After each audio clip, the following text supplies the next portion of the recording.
Vitamin B12 স্যালাডের সঙ্গে খেয়ে নাও। ভীষণ পরিমাণে ইম্পর্টেন্ট, সেটা কিন্তু আমি লাস্টে বলবো।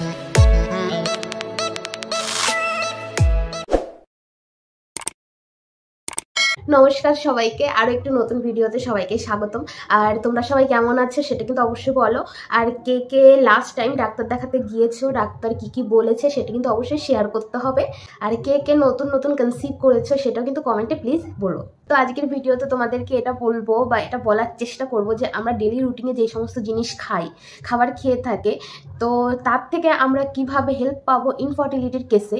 মানে আমাদের যাদের ইনফার্টিলিটির সমস্যা আছে তাদের যাতে এগ ঠিকঠাক ফোটে বা ম্যাচিওর হয় বা স্পামের সাথে তাড়াতাড়ি মিল হতে পারে, বা ইনফার্টিলিটির নানা রকমের সমস্যা কিন্তু আছে। তো সেই জন্য ফিমেল এবং মেল মানে পুরুষ এবং মহিলা দুজনের ক্ষেত্রে কিছু খাবারের কিছু অনেক বড় ভূমিকা থাকে। তো সেইগুলো কি খাবার হতে পারে আর তার থেকে কি কি সুবিধা তোমরা পেতে পারো সেই সমস্ত নিয়ে আজকে একটা বিস্তারিত আলোচনা করব।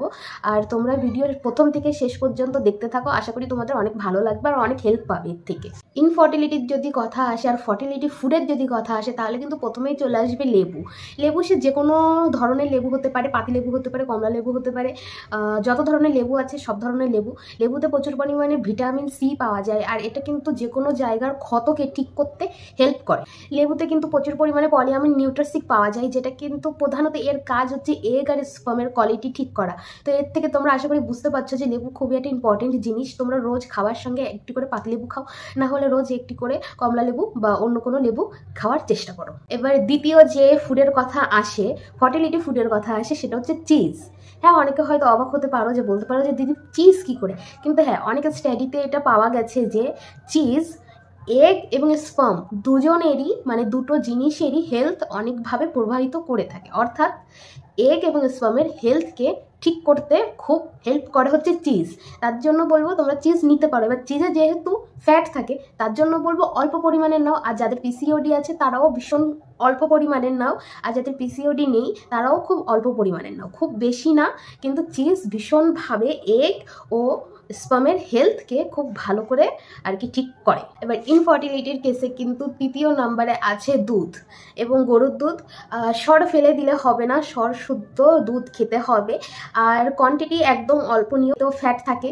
আর দুধ ভীষণই একটা ভালো জিনিস। দুধের মধ্যে পাওয়া যায় কিন্তু vitamin A, vitamin E, D, K2, এগুলো ভীষণ পরিমাণে ইনফার্টিলিটির কেসে কিন্তু সাহায্য করে।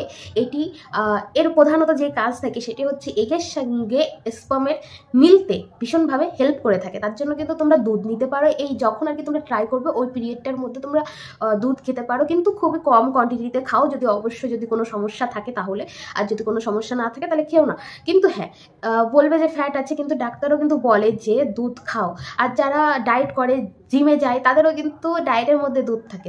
তার জন্য বলবো তুমি গুড ফ্যাট, ওখানে ব্যাড ফ্যাটও আছে, কিন্তু দুধ খুবই ভালো জিনিস যেটা স্পার্ম আর এগের মিলনে খুব বড় একটা হেল্প করে থাকে। তার জন্য আমি বলবো যে তোমরা দুধ নিতে পারো।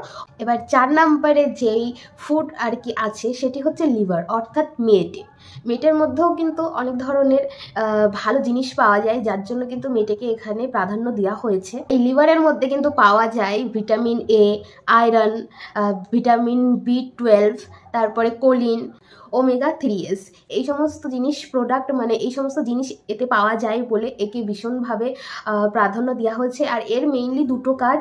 এটি হচ্ছে আমাদের শরীরে যদি রক্তের মাত্রা কমতি থাকে, কম হয়ে যায়, সেটি কিন্তু ব্যালেন্স করে দেয়, মানে রক্ত বাড়িয়ে দেয়, রক্ত ঠিকঠাক নিয়ন্ত্রণ করতে হেল্প করে। আর দ্বিতীয়ত মিসক্যারেজের চান্স অনেকটাই কমিয়ে দেয়। তার জন্য আমি বলবো তোমাদেরকে যে লিভার অনেক ক্ষেত্রে উপকারী। তো তোমরা যদি, অনেকেই খায় না, যদি পারো অবশ্যই লিভার খাওয়ার চেষ্টা করো।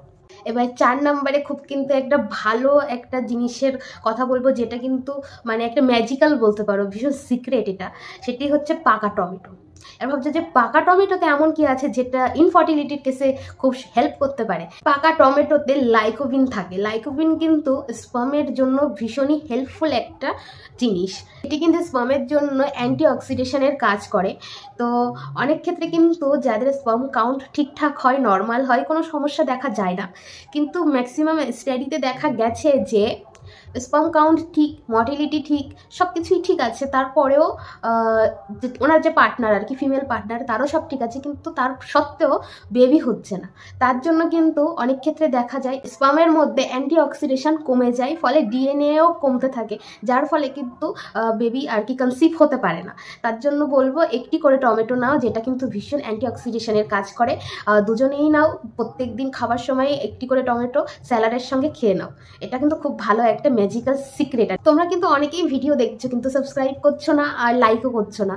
আর তোমাদের স্টোরি অবশ্যই কিন্তু শেয়ার করতে হবে, তোমাদের কি কি সহ্য করতে হচ্ছে, কি কি ফেস করতে হচ্ছে ফ্যামিলির থেকে, সমাজের থেকে, সেটা কিন্তু অবশ্যই বলতে হবে। আমি একটা মেয়ে হয়ে জিনিসটা বুঝতে পারি, হয়তো অনেকে খুলে বলতে পারে না, আমিও পারি না খুলে বলতে অনেক জিনিসই, কিন্তু তোমাদেরকে পাশে থাকতে হবে। তোমরা ভিডিও পুরোটুকুনি দেখো না, তার জন্য তোমাদের মনে অনেক কনফিউশন থেকে যায়। তার জন্য অনেকেই কিন্তু একটা কথা আমাকে বারবার করে জিজ্ঞাসা করছো যে আমি কনসিভ করেছি কিনা। তো তাদেরকে আমি বলতে চাই যে না, আমি কনসিভ করিনি। তোমরা যদি ভিডিওটাকে ফলো করো তাহলে কিন্তু প্রত্যেকটা ভিডিওতে কিন্তু আমি একই কথা বলে যাচ্ছি যে না, আমি এখন কনসিভ করতে পারিনি। তো তোমরা কে কনসিভ করেছো সেটা কিন্তু অবশ্যই আমাকে বলো। আর ভিডিওকে লাইক করে কিন্তু সাবস্ক্রাইব করে পাশে থাকতে হবে, ছোট্ট ফ্যামিলিতে জয়েন হয়ে যেতে হবে, আর তোমার স্টোরি কিন্তু শেয়ার করতে হবে। তো এই পর্যন্ত কি কি বললাম আরও একবার দেখে নিই। প্রথমে বলেছিলাম লেবু, দ্বিতীয় বলেছিলাম চিজ, তৃতীয় বলেছিলাম মিল্ক, 4 নম্বরে বলেছিলাম লিভার, আর 5 নম্বরে বলেছিলাম পাকা টমেটো। এইগুলো কিন্তু বলেছি, এগুলো নিয়ে কী কী কাজ বিস্তারিতভাবে আলোচনা করেছি। আর এখন যেটা বলবো আর লাস্টে যেটা বলবো সেটা কিন্তু ভীষণই একটা সিক্রেট, লাস্টেরটা একদম মিস করো না। মানে অন্যগুলো তাও ঠিক আছে, কোন দুটো ভীষণ পরিমাণে ইম্পর্টেন্ট সেটা কিন্তু আমি লাস্টে বলবো, সেটা করলে অবশ্যই ফলাফল পাবেই। তারা অনেকদিন ধরে চেষ্টা করছো, আমি পুরুষের ক্ষেত্রে বলছি, তাদের কিন্তু স্পার্মের জন্য অ্যান্টি অক্সিডেশনের প্রচুর পরিমাণে দরকার হয়, তাদের অ্যান্টি অক্সিডেশন কমে যায়, তার জন্য কিন্তু এটার ভীষণভাবে প্রয়োজন হয়। তার জন্য কিন্তু বলবো 6 নম্বরে যে ফুডের কথা চলে আসে সেটি হচ্ছে তোমার বেদানা। বেদানা কিন্তু ভীষণ পরিমাণে অ্যান্টি অক্সিডেশনের কাজ করে, ভীষণ ভালো। ভীষণ পরিমাণে জল খাও, জল কিন্তু আমাদের বডিকে ডিহাইড্রেশনের থেকে বাঁচায়, সেটা কিন্তু হতে দেয় না, ডিহাইড্রেট হতে দেয় না। আর এই টাইমটা কিন্তু ডিহাইড্রেশনের থেকে বাঁচাটা আমাদের খুবই প্রয়োজন, তার জন্য বলবো ভীষণ পরিমাণে জল খাও, বিশেষ করে ফিমেল। আর যেটা বলছিলাম যে লাস্টে যেটা বলবো সেটা কিন্তু একদম মিস করো না। 7 নম্বরে বলবো আমি দারচিনি।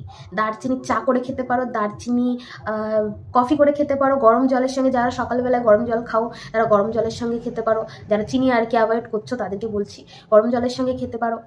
দারচিনি কিন্তু ভীষণ একটা উপকারী জিনিস, যেই সমস্ত মেয়েদের পিসিওডির সমস্যা আছে বা ইনফার্টিলিটির যে কোনো সমস্যা আছে, ডিও ব্লক ছাড়া অন্য কোনো সমস্যা যদি থাকে, হরমোনজনিত কোনো রোগ যদি থাকে, হরমোন ব্যালেন্স নেই, ইনব্যালেন্স হয়ে আছে হরমোন, তার জন্য কিন্তু দারচিনি ভীষণই একটা ভালো জিনিস। এটাকে খাও, এটার মানে গরম জলের সঙ্গে নিয়ে খেতে পারো, চা করে খেতে পারো।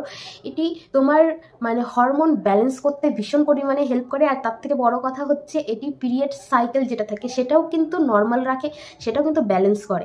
তার জন্য বলবো যে ইনফার্টিলিটির ক্ষেত্রে কিন্তু দারচিনি ভীষণ বড় একটা ভূমিকা, এটি কিন্তু ভীষণ পরিমাণে নেওয়ার চেষ্টা করো, অল্প পরিমাণে, ভীষণ পরিমাণে না, অল্প পরিমাণে নেওয়ার চেষ্টা করো, কিন্তু নাও। আর যেটা আমি বলছিলাম যে দুটো জিনিস বলবো যে যেটা তোমরা অবশ্যই নাও, যেটা নিলে অবশ্যই ফল পাবে, নিশ্চয়ই পাবে, সেটি হচ্ছে টমেটো, পাকা টমেটো রোজ একটা করে খাও ওই টাইমটাই আর কি। আর হাজব্যান্ডকে তার আগের থেকে দাও, আর নিজে সেই টাইমটা আর কি, বুঝতে পারছো ফার্টিলিটি ডেটের কথা বলছি আমি, সেই সময় খেলেই হবে। আর দারচিনি, এই দুটো জিনিস পাকা টমেটো আর দারচিনি, এইটা ভীষণ পরিমাণে একটা সিক্রেট জিনিস, যেটা কিন্তু ভীষণ পরিমাণে ইনফার্টিলিটি কেসের জন্য ভীষণ ইম্পর্টেন্ট। যাদের পিসিওডি আছে তারা কিন্তু একটু এক্সারসাইজ করো।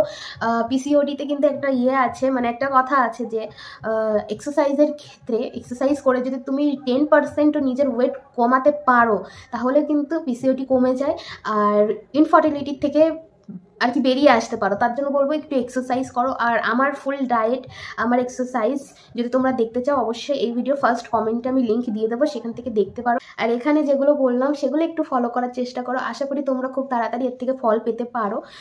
মেডিসিনের সঙ্গে সঙ্গে এগুলো একটু ফলো করো, খুব তাড়াতাড়ি ফল পাবে, আমি অন্তত মনে করি। আর আমাকে যারা বলছে আমি কনসিভ করেছি, না আমি এখনো করিনি, আমার পিসিওডি ছিল, আমার ওষুধ চলছিল, আমার ওষুধ শেষ হয়েছে, আমি এখনো ডাক্তারের কাছে যেতে পারিনি। তো তারপরে আমি তোমাদেরকে জানাবো আমার কি হয় কি না হয়। আপাতত আমাকে আর কি বারণ করা আছে, তার জন্য আমি চেষ্টা করিনি আর আমি কনসিভও করতে পারিনি এখনো। তো আজকের ভিডিও এই পর্যন্ত, আশা করি তোমাদের ভালো লেগেছে। এই টিপসগুলো কিন্তু ভীষণ ভালো, তোমরা চাইলে কিন্তু অবশ্যই অ্যাপ্লাই করো নিজের উপরে। আর আমি যেহেতু এখনো পিসিওডির জন্য একটু সমস্যায় আছি, তার জন্য আমি এখনো করছি না, আমি ডায়েট করছি, আমার মেডিসিন চলছে।